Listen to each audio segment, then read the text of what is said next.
గమనించాలి. నేను చెప్పే స్టాక్స్ కానీ ఇక్కడ చూపించే చార్ట్స్ కానీ ఇవన్నీ టెక్నికల్ లెవెల్స్ మాత్రమే.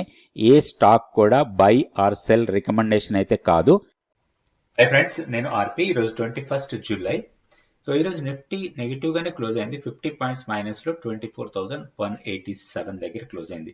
నిఫ్టీ 50 స్టాక్స్ తీసుకుంటే 31 స్టాక్స్ గెయినర్స్ ఉంటే 19 స్టాక్స్ నెగిటివ్ లో ఉన్నాయి. అయితే ఓవరాల్ గా బ్రెడ్త్ పాజిటివ్ ఉంది. ఈవెన్ నిఫ్టీ 500 స్టాక్స్ తీసుకున్నా కానీ 276 స్టాక్స్ మనకు అడ్వాన్సెస్ ఉంటే 218 స్టాక్స్ డిక్లైన్ లో ఉన్నాయి. మార్కెట్ కొంచెం డౌన్ అయినా కానీ బ్రెడ్త్ మాత్రం కొంచెం పాజిటివ్ గానే కనపడుతుంది. అండ్ పెరిగిన స్టాక్స్ తీసుకుంటే శ్రీరామ్ ఫైనాన్స్ టాప్ లో ఉంది, 2.5% పెరిగింది. తర్వాత Bajaj Finserv, Eicher Motors, UltraTech cement, SCL tech, IndiGo, Grasim, M&M and Kotak bank, Titan ఇవన్నీ కూడా పెరిగితే లూజర్స్ లో ఉన్న స్టాక్స్ లో హెచ్డిఎఫ్సి టాప్ లో ఉంది. సో హెచ్డిఎఫ్సి కంటిన్యూస్ గా ఫాలో అవుతుంది. ఈ రోజు కూడా 2% డౌన్ అయింది. Reliance 1.47% down. తర్వాత SBI, doctor Reddy lab, TCS, Infosys, Bajaj auto, Trent, Tata consumer products, Wipro ఇవన్నీ కూడా డౌన్ అయిన స్టాక్స్. నిఫ్టీకి టెక్నికల్ లెవెల్స్ చూద్దాం. Nifty daily candlestick chart levels లో పెద్దగా మార్పులు ఏం లేవు. సో మనం నిన్న ఏవైతే లెవెల్స్ అనుకున్నామో అదే లెవెల్స్.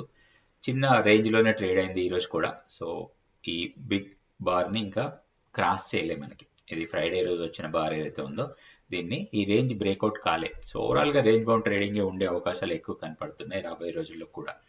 ఇక్కడ మనం గమనించాల్సిన లెవెల్స్, ఇప్పుడు ఇమీడియట్ రెసిస్టెన్స్ మనం అనుకున్నట్టుగానే 24,300, 330 ఆ లెవెల్స్ దగ్గర ఉంటుంది.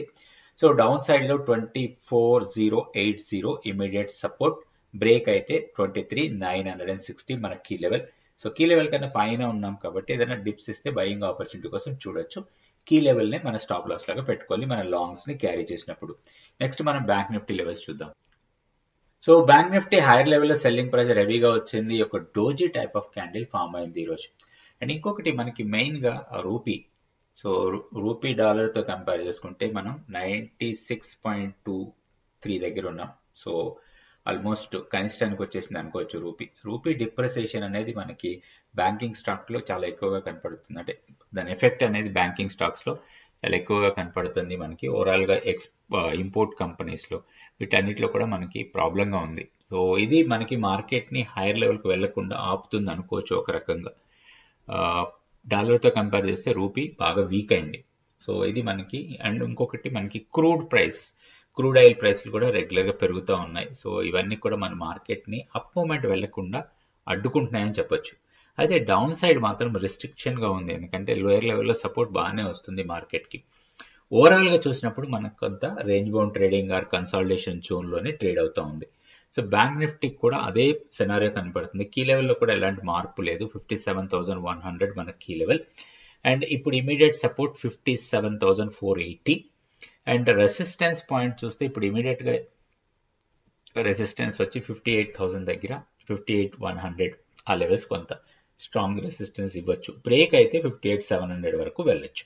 ఈ లెవెల్స్ చూసుకొని దాని ప్రకారం మనం ట్రేడ్ చేసుకోవచ్చు. నెక్స్ట్ మనం సెన్సెక్స్ లెవెల్స్ కూడా చూద్దాం. సో ఇది Sensex daily candlestick chart. So మనం గతంలో అనుకున్నట్టుగా ఒక ట్రయాంగిల్ ఫార్మేషన్. ఈ అప్ ట్రెండ్ లైన్ బ్రేక్ కాలేదు, అదేవిధంగా ఈ డౌన్ ట్రెండ్ లైన్ కూడా బ్రేక్ కాలేదు. అదే రేంజ్ లో ట్రేడ్ అవుతుంది. ఇప్పుడు మనం బ్రేక్అవుట్ కోసమే చూడాలి.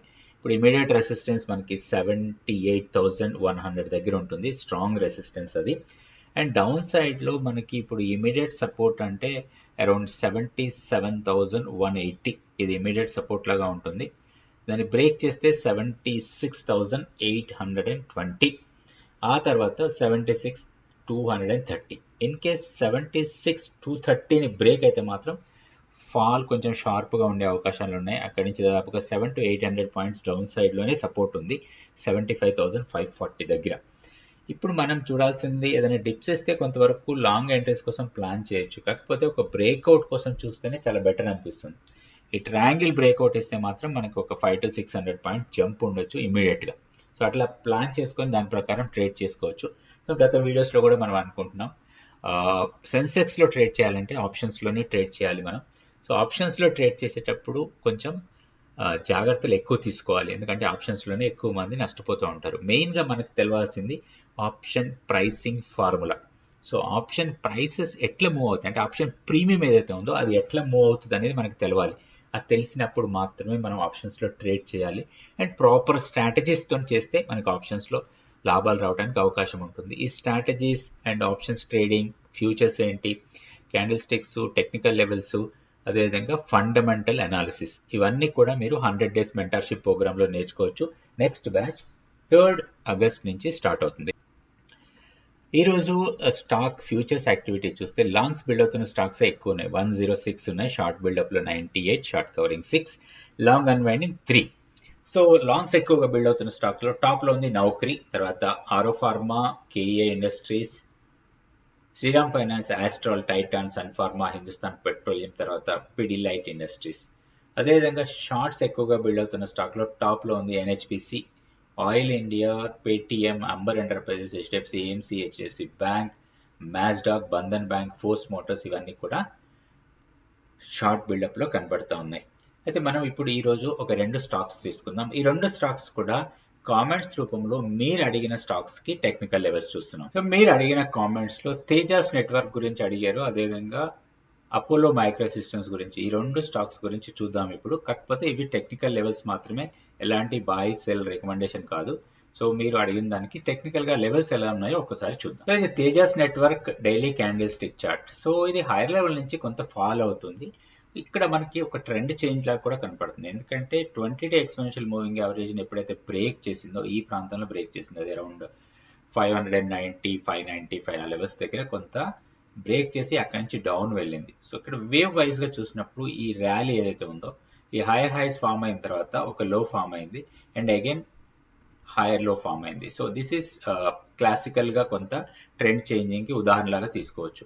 అండ్ ఇంకొకటి మనకి ఇంపార్టెంట్ గా ఈ ప్రాంతంలో, అంటే మనకి లాస్ట్ 3 days బ్యాక్ ఏదైతే డౌన్ సైడ్ ఇచ్చిందో, అది 50 డే సింపుల్ మూవింగ్ యావరేజ్ ని బ్రేక్ చేసి దానికన్నా కింద క్లోజ్ అయింది.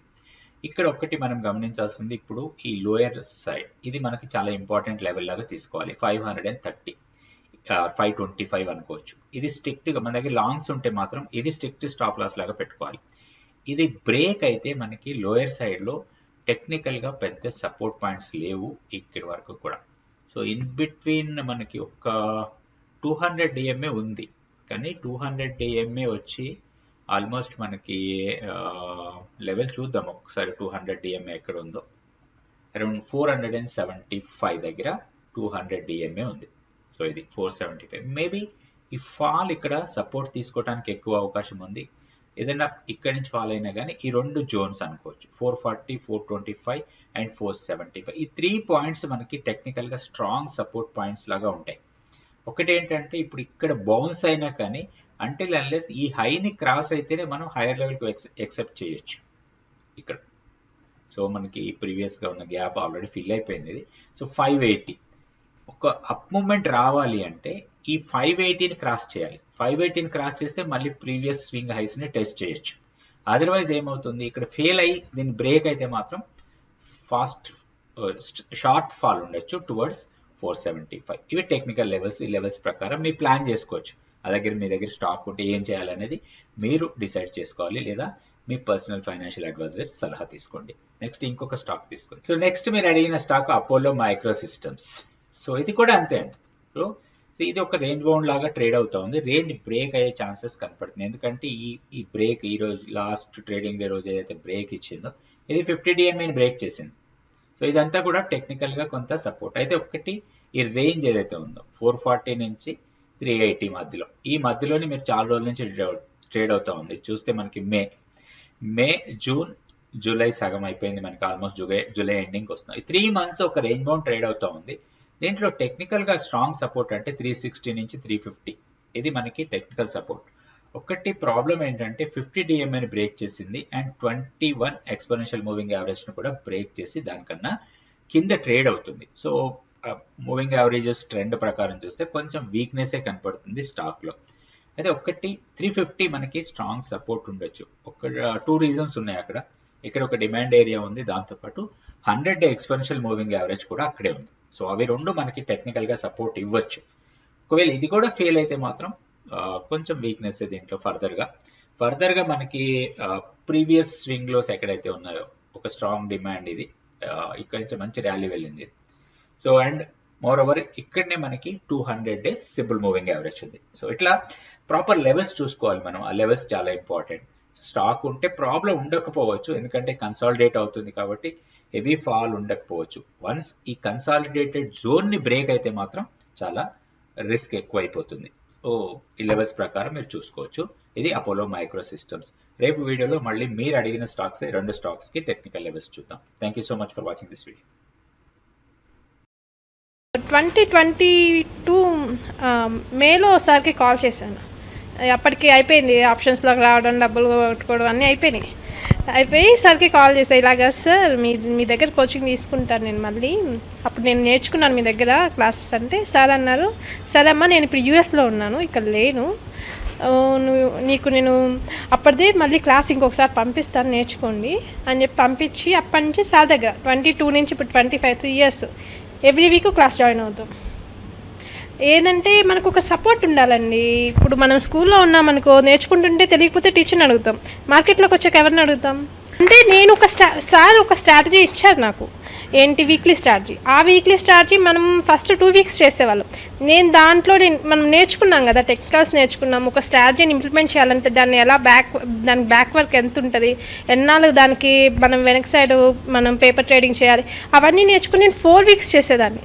అంటే సార్ చెప్పింది 2 వీక్స్, నా ఓన్గా నేను 2 వీక్స్ ఇలా చేసి ఆ 1 ఇయర్ చేశాను ఆల్మోస్ట్. ఆ 1 ఇయర్లో 100% తీసాం. స్టార్టింగ్ డేస్లో ఎలా ఉండేదంటే, ఒకరోజు ట్రేడింగ్ చేయలేదు అనుకోండి, అబ్బాయి వాళ్ళు ఏం ట్రేడ్ చేయలేదు, చేతులు లాగుతుంటాయి, వెళ్ళాలి చేయాలి. బట్ ఇప్పుడు నేను ఆల్మోస్ట్ 5 months నుంచి నేనేం చేయట్లేదు, నాకు గిల్ట్నెస్ లేదు, ఏ ఫీల్ లేదు. ఓకే మంది కాదు, చూస్తుందాం మార్కెట్ని చూస్తుంటాం. నేను అట్లానే ఇప్పుడు చేయట్లేదని మార్కెట్ని చూడకుండా ఏమన్నా చూస్తుంటా, ఓకే మన లెవెల్స్ ఎలా ఉన్నాయి, ఎక్కడికి వచ్చాయి, ఏం చేయాలి, ఇక్కడ నుంచి ఎంతవరకు వస్తుంది అనేది చూసుకోవడం, నేర్చుకోవడం. టెక్నికల్స్ ఎంతవరకు మనకి ఈ లెవెల్ బ్రేక్ అయింది, ఓకే సార్ కీ లెవెల్ అని ప్రతిరోజు వీడియోలో ఒక లెవెల్ ఇస్తారు. ఓన్లీ కీ లెవెల్ తోటి సంపాదించిన వాళ్ళు కూడా ఉన్నారు. నేను కూడా సంపాదించా, ఓన్లీ కీ లెవెల్ పెట్టుకొని ఏం లేదు. కీ లెవెల్ వచ్చినప్పుడు ఆ లెవెల్ని బ్రేక్ అయినప్పుడు ఎలా ఎంట్రీ తీసుకోవాలి, అది ఎక్కడ ఎగ్జిట్ అవ్వాలి, ఆ కీ లెవెల్ని ఎన్ని రోజులు దాన్ని బ్యాక్వర్డ్ కీ లెవెల్ ఒక రోజు ఇచ్చింది, ఇంకా అది కంటిన్యూ అవుతూ ఉంటుంది. ఐదర్ బుల్లిష్ అయిన బేరిష్ అయిన, అది దాన్ని ఎలా చేయాలని నా దగ్గర డేటా కూడా ఉంది. ఎవ్రీడే దాని డేటా కూడా చేశాను, నేను సార్కి కూడా పంపించాను. అలా సార్ సపోర్ట్ కావాలి, మనం నేర్చుకున్నాక సపోర్ట్ మనకి ఇచ్చేవాళ్ళు ఉండాలి. ఏదైనా డౌట్ వస్తే వెళ్ళాలి, ఫోన్ చేస్తే మనకి అవైలబుల్ ఎవరు ఉంటారండి, బయట చూసుకుంటే ఎవరు ఉండరు. ఇది నాకు చాలా హ్యాపీ అనమాట. ఏదైనా భయం ఉంటే సార్కి చేయొచ్చు ఫోన్, మనకి ప్రాబ్లం లేదు. మీరు ఇప్పుడు ఏదైనా ఒక స్టాక్ ఇస్తే నేను చెప్పగలను, నాకు ఆ స్టాక్ ఎలా మూవ్ అవుతుంది, ఆ స్టాక్ ఎలా, దాని ఫ్యూచర్ ఏందని. అంటే ఇప్పుడు మనం అంటాం కదా, ఇది ఈ లెవెల్ దాటితే ఇలా వెళ్ళొచ్చు, ఈ లెవెల్ వరకు హై, మనకి స్టాప్ లాస్ ఇంత పెట్టుకోవాలి, టార్గెట్ ఇంత, దాన్ని మళ్ళీ దాన్ని ఫాలోఅప్ ఎలా చేయాలి, మూవింగ్ యావరేజ్తో కానీ లాంగ్ టర్మ్ స్టాక్స్కి మనం ఎలా, ఇప్పుడు లాంగ్ టర్మ్ స్టాక్స్కి స్టాప్ లాస్ ఏంటి, మూవింగ్ యావరేజెస్ని ఎలా యూస్ చేసుకోవాలి అక్కడ, అలా.